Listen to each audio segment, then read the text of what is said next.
Yeah, so I'm a children's doctor. I've worked here. At the moment I'm working at the Children's Hospital.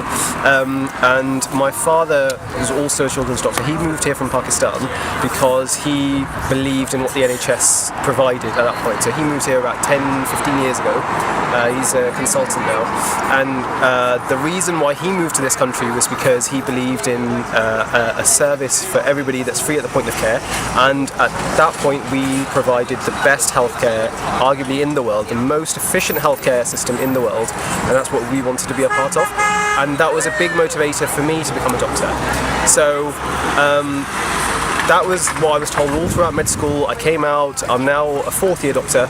So for the first 2 years of my life, that was what I was seeing. I was seeing really, really amazing care with people that were really, really stretched thin, and then COVID hit. And then we were all wiped out, whether it be from morale or whether it be people really going long-term off sick. And since then, the amount of gaps that we've seen has now made the NHS unsafe. The gaps have been through people going off sick and also people going abroad looking for better opportunities and better work-life balance.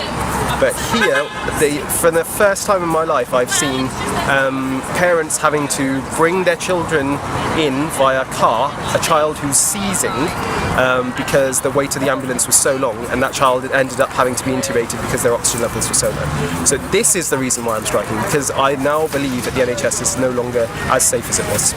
So you're striking really with the purpose of hoping to provide a better service. Is that generally at the NHS? Is that your reasoning behind it? Yeah, absolutely. I mean, unfortunately, I don't think anyone would be striking if. I don't think anybody would be striking if there was genuine dialogue for how to actually bring the NHS into a modern era.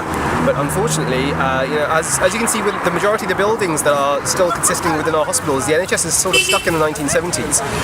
And that's where we find that a lot of the politicians still feel that we can continue with that mentality, that just keep calm and carry on.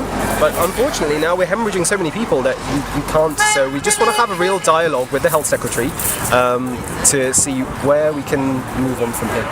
Yeah, and do you believe it's impacting kind of the recruit of the junior doctors now? Yes, so as per one recent survey, 80% of doctors are looking to move outside of the country, and 30 to 35% have actively looked for ways to jump ship abroad. We now know that there's around about 1 in 10 junior doctor gaps, and roughly 1/3 of those are because people have decided to move abroad. So this is this is something that is genuinely impacting our workforce. So yes, we are having problems with recruitment.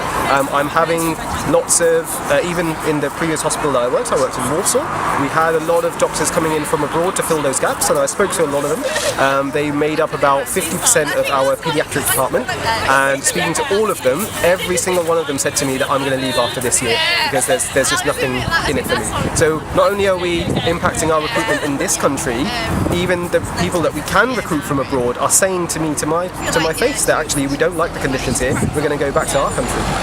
So we are having a recruitment problem everywhere.